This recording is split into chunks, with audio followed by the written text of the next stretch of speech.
Welcome and thank you for tuning in. You're listening to the Beyond 50 radio program. I'm Daniel Davis. Today, joining us on the program is author of a fabulous book called Path of the Novice Mystic. Now, most people might think, well, what does it mean to be a novice mystic? Well, joining us here on the Beyond 50 radio program today is a psychological healer and philosopher who's committed to promoting the understanding of life's mysteries, insecure and unpredictable journey. And as for building communities with men, in 1992, he founded Boys to Men, a mentoring program for teenage boys in Norwich, Connecticut.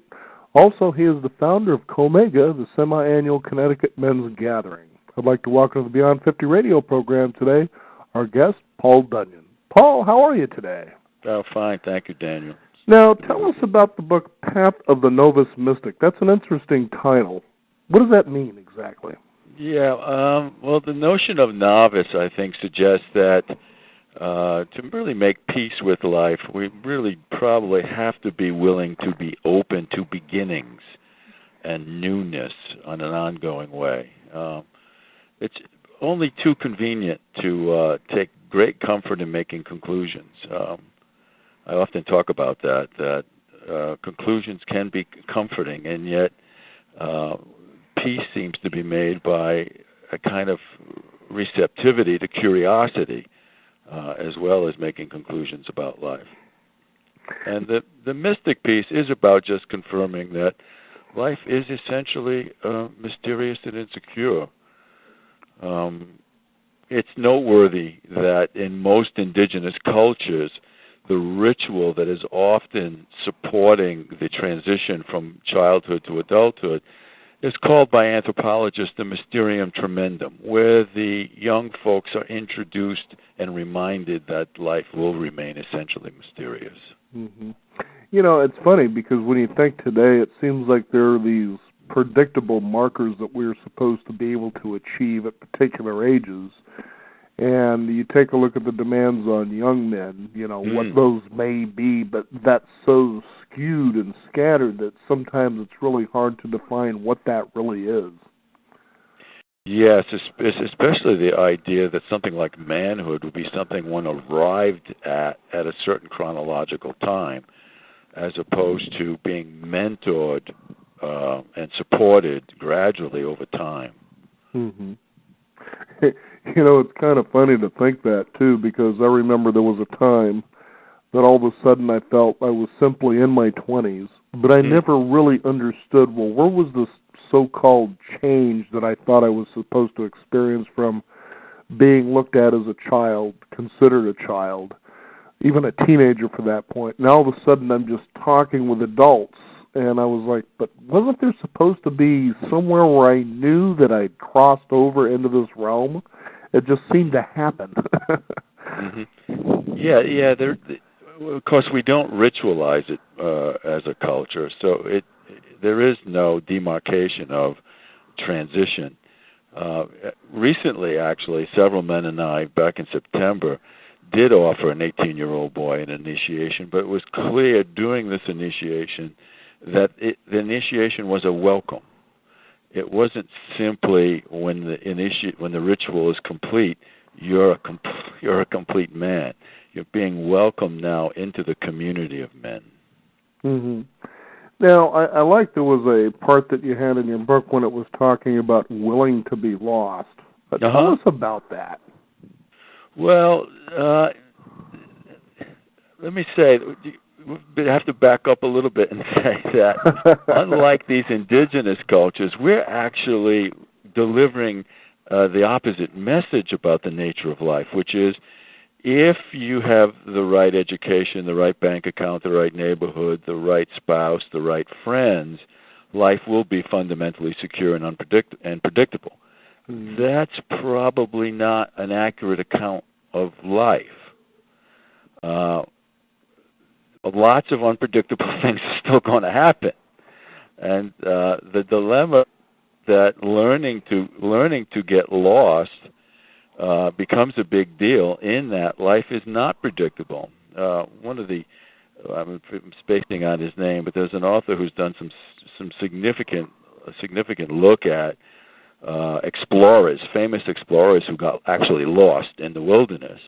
And what he illustrated was that there were 5 stages that they went through psychologically when getting lost. The first 4 were denial. Only when they got to stage 5 and said, "I think I'm lost," was their hope of being found. Mm-hmm. And so, if we can accept that life is fundamentally unpredictable and quite insecure, that means that I will get lost along the way, and the challenge is going to be honest about it.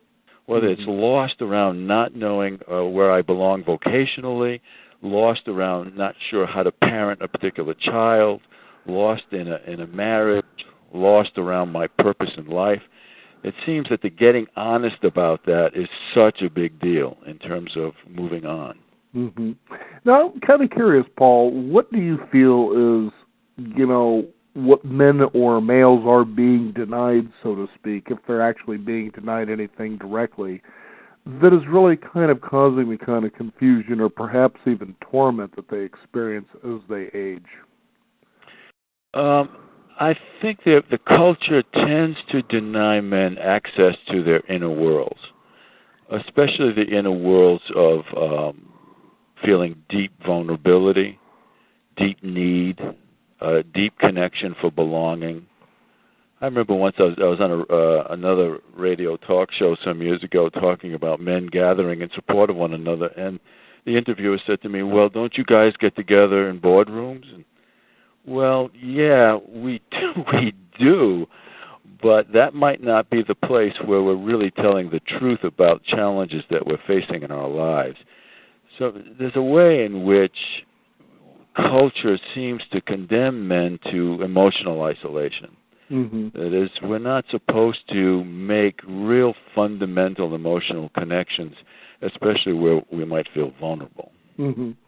I know it's quite interesting when you take a look at, for instance, the way our entertainment industry displays, what the right vulnerability in men are. Mm-hmm. And it's usually a point of such tremendous devastation that probably would not happen, for the most part. Mm-hmm. And they say, that's what it is. And unless you suffer to this level, keep your mouth shut. We don't want to see any tears. Right. And typically I think what happens is the depiction there is something excessively heroic, which was almost destined for failure and tragedy. Mm-hmm. And the other thing I've been noticing, especially in television commercials, is that men typically, males are depicted as buffoons. Women almost never depicted as buffoons. I was talking the other day about a beer commercial that was on, I think, a year and a half or so ago, where there was a heterosexual couple watching television. His phone rings. He gets off the phone and he says to his female partner, "It was Bobby. Bobby needs to vent." And in the next scene, he's knocking on Bobby's apartment door. Bobby greets him with a high five. They're carrying a 12-pack of beer, and they yell, "Let's vent." Oh, boy. Then they're watching television together, watching a football game, and the phone rings again. And now it's the female partner, and he says, "Bobby's not done venting." Mm-hmm. That's a message that it's okay to remain in adolescence. 14-year-old boys tend to lie to their mothers, especially as they're owning their sexual identities. Mm-hmm. And there's an emphasis upon, you can also exploit the female sensitivity to someone needing emotional support. Mm-hmm. He's going to go help Bobby vent. Mm-hmm. I've witnessed actually dozens of these commercials that encourage males to stay in adolescence, which is a little frightening. And then you take a look at all the sports metaphors we throw at them as well. Right. Mm-hmm. Interesting. Right. Yeah. I mean, it is the place where I think males get the greatest permission to have emotion, and there's the excitement. Mm. Yeah, we're permitted to be both angry and excited, which is a limited, at the very least, is a limited range of emotional life. Mm-hmm. Yeah. What do you think sometimes is, taking a look at the viewpoint of women? You look today at how they're trying to or have been for decades actually, trying to gain their own personal ground and to be women, to be of equal footing. But then all of a sudden, but you're the man of the house and you're supposed to take care of all these things, and so there's a lot of confusion about that. How does one negotiate through something like this? Through women wanting to be empowered, you mean? Well, just all of it, because, should men show vulnerability, is one way, and then the other way is when do they get to show strength without being, criticized or even condemned for doing so? I mean, we really feel like there's such a confused role for men. Oh, yeah, no, I think there is. I'm reminded of a quote back in the early 90s that the poet Robert Bly made as he was traveling around giving workshops with men. He said he was discovering a new man. He said, this man lives with a great heart. He has great sensitivity. He prioritizes himself as a spouse, a father, a member of the community. This man would wage war on no one. Then he paused and he said, this man will change nothing in his lifetime. That was a powerful statement because what he was suggesting was that, yes, it is ultimately emancipating for us as males to give up an attachment to what I would call a John Wayne type of image of a Marlboro man. However, it doesn't mean that I'm supposed to sacrifice my essential empowerment as a male and forget that what I desire, what I cherish, can't be lived, backed up, supported, and evoke some form of change, both in my life and in the life of my community. Also when you take a look, especially in America, the role of fatherhood, that it's really difficult, it seems, with the breakup of the family, which happens 1 out of every 2 marriages. It's inevitable. That fatherhood doesn't really present really what the role should be that the like the teenagers or the young boys, of how to be men. That's really kind of missing there. Is that one of the most common things that you see with boys that you tend to mentor and work with? Yes, there is father hunger. I have found both from boys and girls. And at some degree, I think that's due to the culture makes motherhood pretty sacred. And typically, fatherhood is kind of like the guy who goes to work and he comes home and maybe he's got a couple of minutes to chat before you go to bed. But it's not common, I think, to have the father represented as a primary parental influence. He gets relegated to a kind of secondary role where he supports the mother more than has his own focus and direction, which is unfortunate in terms of what you just said. Tell us how, when you work or you mentor these young men, what is it that you're really trying to approach for them to discover, for them to believe or to have? Well, especially the adolescent boys that we've worked with. I mean, the big deal for us is to be clear about our own stories when we're with them, relaying narratives of how we, at that age, we're prone to be self-destructive in a lot of different ways. Because the boys that have come to us in the past, they've got some real propensities for self-destruction. And so getting clear about that, especially in our own narratives, we have found that young men and teenage boys, they don't respond well to lecturing or preaching. They respond well to an honest depiction of what we found dangerous as young men, and what was potentially pretty self-destructive. Yeah, there's a lot of truth behind that when you kind of consider the fact that we felt that as teenagers that living on the edge is what we were expected to do, and it was called experimenting because you have the safety of your home. Right. But then again, you also have the harshness of, well, you keep that up and you're going to find yourself in prison, and in many cases it was a self-fulfilling prophecy. That's right. That's right. That's right. And I mean, there is a searching certainly for limits at that age, like what's really in my power and what isn't, and that's fine.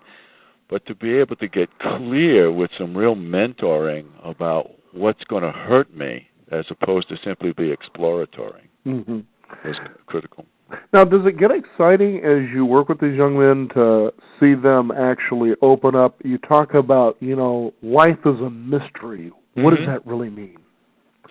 It means that, when you ask, I'm thinking of a friend of mine who was celebrating his birthday, and he had the theme of, when you turned 40, was there something that you became aware of? Did you have an epiphany that was helpful? And at the birthday party, I looked at him when it came my turn, and I said, yeah, I finally got it that I wasn't going to get life right. That's critical, because before that, my ego was driven by, I'm going to get this thing right. It's impossible to get it right. I mean, life is just too big. Right. I mean, if I can get my own values right, my own purpose right, and create friendships and a family that seem to be thriving in some significant way, that's great. But the notion of getting life right, I think it's a reflection of an inflated ego that needs to slow down and calm down. Mm-hmm. Yeah. So that's the big deal for me. What I really enjoyed about what I was reading in your book, The Path of the Novice Mystic, is that you also use a lot of mythology so that there's a clear understanding that, hey, this has been done before. That right. You really don't need to really be concerned as though you're the only one, even though it's your unique experience. But, hey, this is the way it was dealt with. I know one of the greatest of them would be the story of Samson and Delilah. That I want to surrender and know that I can be vulnerable by surrendering my great strength to such a commitment that I'm willing to shave my hair and give it all away, and now you're going to betray me. It's like, what's that all about? Yet that there is that risk, isn't there? I mean, oftentimes when I'm working with men and we're talking about the vulnerability of opening their hearts, the thing that we talk about a lot is that whether it be in myth or in current life, there's always risk. Mm-hmm. It's like the risk is inevitable. And lately I noticed that I've been talking more about that risk is not really the thing that we're fearing. What we're really fearing is if there are unfavorable consequences when I take a risk, how harshly will I treat myself? Right. That becomes typically the big deal, not the risk itself. Mm-hmm. And if I can bring on more compassion for myself when I take a risk and there are some unfavorable consequences, the odds are high that I'm going to be less risk avoidant. Mm. I like your subtitle here, Maintaining a Beginner's Heart and Mind. Tell us what that means exactly. Well, maintaining a beginner's heart for me means mostly having the kind of receptivity that innocence has. And that doesn't mean being without discernment. I mean, I still have to ask questions about where the danger is. Am I in the presence of a peacemaker or a predator? But it means having a real devotion to keeping my heart open as opposed to closed. And the beginner's mind for me is mostly about maintaining curiosity and wonder. And again, being careful about conclusions. It's like making some are fine, but I don't want my conclusions to shut down my curiosity. I have a quote by Einstein on my desk where he says, I don't know why I'm being offered so many jobs lately. I'm simply curious. Yeah. Huh? Yeah. There it is. That's funny. And the other thing, too, is that when, somebody begins to take their journey and they look toward their desires and their dreams, and that sometimes as you're on this path, that somebody may come along or there may be several people that say to you, well, you really can't do it that way. I've been doing this for years, and this is the way it's always been done. But it's always the crazy people that think they're crazy enough to change the world that usually do. Yeah, that they have some very unique perspective that they're willing to get behind. Mm-hmm. Absolutely. What is it like when you work with these, the boys that you work with? As they come to you, do you see any common threads as to why they're there? I think one of the common threads we mentioned a few minutes ago, which is father hunger. This tremendous hunger to belong. Okay. I mean, we found after a year or so that what was really going on in our mentoring community is we were competing with gangs. And we started to understand that what the gangs were really offering were a couple of things. One, a tremendous sense of community and belonging for the boys that they didn't have. And they were also offering them in a kind of twisted way ways to prove that they were okay. I mean, certainly dangerous acts, illegal acts, but ways to prove they were okay, which is very similar to what would go on in an indigenous culture when a boy would be put on his vision quest. So I don't think the gangs understood those primitive, ancient ways, but in some strange, intuitive way, the gangs were providing that. So we knew we needed to provide some of those same kinds of things, especially a sense of belonging and community. Mm-hmm. Now, have you worked with men who are in midlife, and what does that look like? That to me has been incredibly rewarding because typically what's happening is that men at that time are beginning to shift their orientation a little bit away from an ego orientation and now toward more what I would call a soulful orientation, a heartful orientation. They're asking more serious and in-depth questions now about the meaning of their life. Mm-hmm. And that's, I thought, important because as we're young and stretching into the world, we're trying to find our place. That's right. By the time you're in midlife, there are these standards that we're supposed to be at.